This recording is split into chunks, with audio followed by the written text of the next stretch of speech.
Hi everyone, I'm Forrest Urban, and I'm here with Crystal Oswald, and we're ready for another Lunchtime with Live Animals. And today we're super excited. We're going to show you something that's better seen in the dark, so it's going to be even creepier today than usual.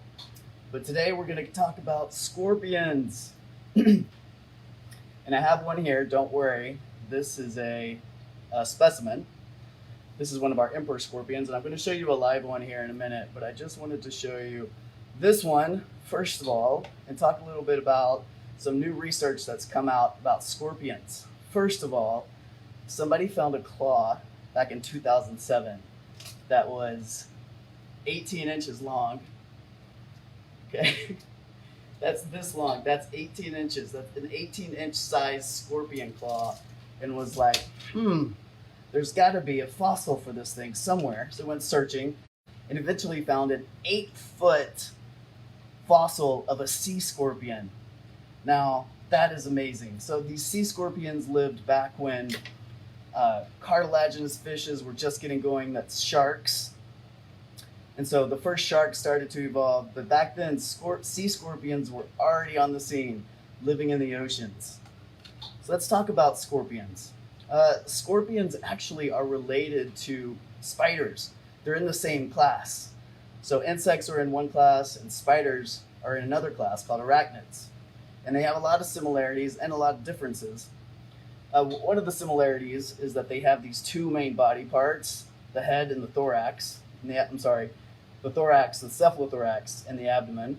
They both have 8 legs, but scorpions don't build webs. But like spiders, they detect things by vibration, like a spider detects things via vibration.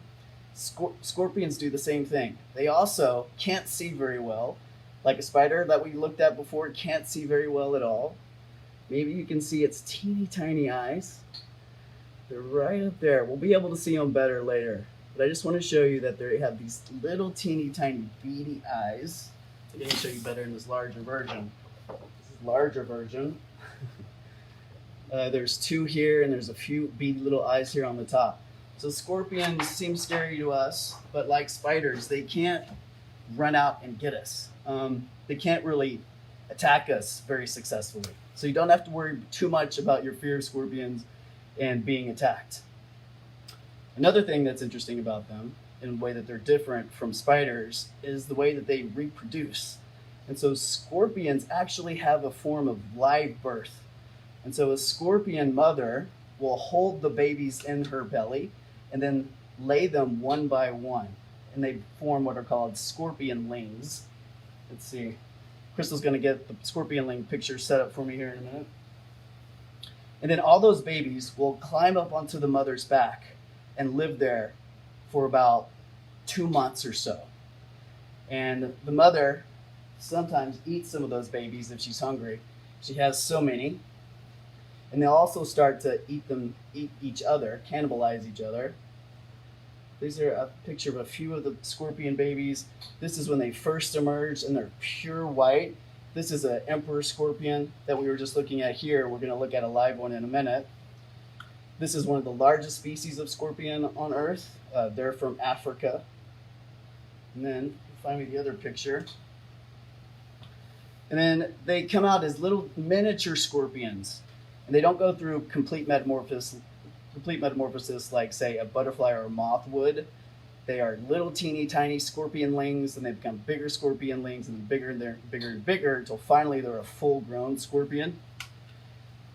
And they can live for a pretty long time. So a scorpion can live anywhere from 6 to 20 years, especially in captivity. A scorpion can live a long time. This is Hot Chocolate.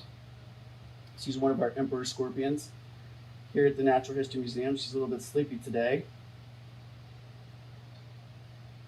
You can see her stinger up here at the top here. It's called a telson. And so scorpions don't readily sting.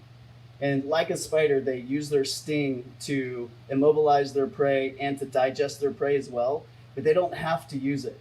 And so another thing that they have, instead of using their stinger, are these massive claws right here. And so one claw is mobile and the other one is immobile, and they'll grab and hold super tight whatever it is that they're trying to immobilize and not waste their venom. And their bodies are so protected. They're made of these plates of armor, super strong against bites and stings from other scorpions and other animals that might sting. Then their mouth parts are here in the middle. So these are modified legs here, these claws are. And then in the middle, they have another teeny tiny set of pinchers that they use to hold on to their food and mash it into a pulp and then eat it that way. Or they'll use their claws to tear it apart into small pieces, hold one piece with one claw, the other piece in the other claw, and just nar, nar, nar. So this is lunchtime with live animals. We're gonna see if Hot Chocolate is hungry.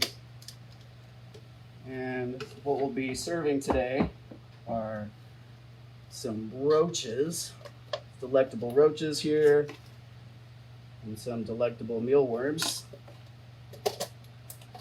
Let's see if Hot Chocolate is feeling a bit nibbly. See if she wants a nibble. This isn't a little bit. Oh, she's hungry. So she's grabbing it. She's got it with her left hand. She dropped it. She's not used to being on camera. None of us are. There she goes. She's got it. You see it, grab it. She gave it a nice squish. Ran underneath her. And she says, I'm more interested in the camera. Maybe I'll come back to that nibble a little bit later. So let's see who else we have to show you today. It's just one of our mini scorpions here at the museum. Got a desert scorpion here from Arizona. It's a more local species. This guy, how about this one? So you may have seen these if you're from a desert locale. They are native to the United States, unlike that emperor scorpion. And what's interesting to note about scorpions is the bigger the species, the less potent the venom is. It's the little teeny tiny ones that have the really potent venom. And look how much smaller her claws are than the emperor. But they're about the same size lengthwise. And so they have these really flattened bodies. They like to dig underneath the ground and hide and flatten their bodies in burrows and underneath rocks and fallen pieces of wood. So let's see if she's hungry as well. Let's try a mealworm this time. She looks pretty into it. I think she's going to be into it. So they can detect vibration very, very keenly through all the sensory hairs they have all over their bodies, just like their relatives, the spiders. And then they can articulate the stinger here. And so she'll just point and shoot. But like I said, right, it's very expensive for them to make it, and they don't want to waste it if they don't have to. Why not just grab it with my claws if I can grab it? Not waste anything.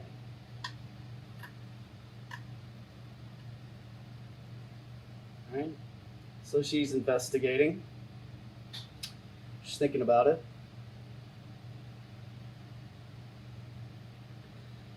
So they help with pest control, right? Like all invertebrates do, and arachnids, that eat other invertebrates. They'll eat others like themselves. They'll eat roaches. They'll eat crickets. Small mammals, if they can catch those, in order to support their life, their lifestyles. One thing that's really interesting about scorpions is that you can go out and detect them at night because they've evolved something called fluorescence. Crystal, can you help me with the lights for a second? So we're going to make it even more creepier in here. We're going to dim the lights down a little bit because I want to show you something that's really, really amazing. And that's in the cuticle, the exoskeleton of all scorpions are chemicals that react under ultraviolet light. which means they go from looking like this to looking like this. They glow in the dark. And why they glow in the dark, it's still kind of a mystery, which I love. It's not showing up very well on camera. Let me use these guys here. These are some more of our collection specimens that I think might show up better. There we go. So they go from looking like this to really, really glowing in the dark, these amazing blue and green colors. And so we don't know exactly why they've evolved to do this, but they do. Even these dead specimens still glow under a black light. And so what scientists think is that they use their whole cuticle, their whole body, their whole exoskeleton as an eye in order to tell when they're in the sunlight and when they're not in the sunlight, right? Because ultraviolet rays come from the sun and they're nocturnal. They want to stay sequestered away from the heat of the day and just come out at night. And so they can tell when even a tiny bit of their body is exposed. So let's say this one is under a rock. My hand is the rock. Now it can tell when its tail is still in the sunlight, and it can move its tail to the shade. So that's a cool way that you can go out and find scorpions if you're ever out in the desert or camping in the forest, is to just buy you one of these, a black light, go out at night, and from about 3 feet or so, you can detect them. Let's see, what else do we have? I have some things here that are scorpion-like. That is, they derive some benefit from appearing like a scorpion, but are not actually a scorpion. And so, could you turn the lights on, please? Thank you. So this is a walking stick, a type of Australian walking stick. We're going to talk about these more on another day, but I just wanted to show you some sort of mimics. They don't have a stinger. They don't sting. They're not arachnids. They're not in that class. They are insects. That was a teeny tiny baby one. And when that one is full grown, she looks like this. This one here. She is so massive. So that's a massive female. I'll show you that one again on another day more closely. And then also related is what's called a whip scorpion. So this is a whip scorpion here. And this is where she gets the name whip scorpion. She has a tail that doesn't have a stinger. Instead, she shoots vinegar or acetic acid out of this tail as her defense. But this one is still considered arachnid. Let me show you some more of those babies just real quick, because I wanted to show you that the babies don't glow right away. They still haven't hardened their exoskeleton to have that property of fluorescence under ultraviolet light. So it'll take them a month or so in order to harden their exoskeleton to actually fluoresce. Well, that was a little bit clunky today, but thank you for joining us. And find us on Instagram, and we'll answer your questions as soon as we get a chance. Appreciate it, y'all. Thank you. Okay.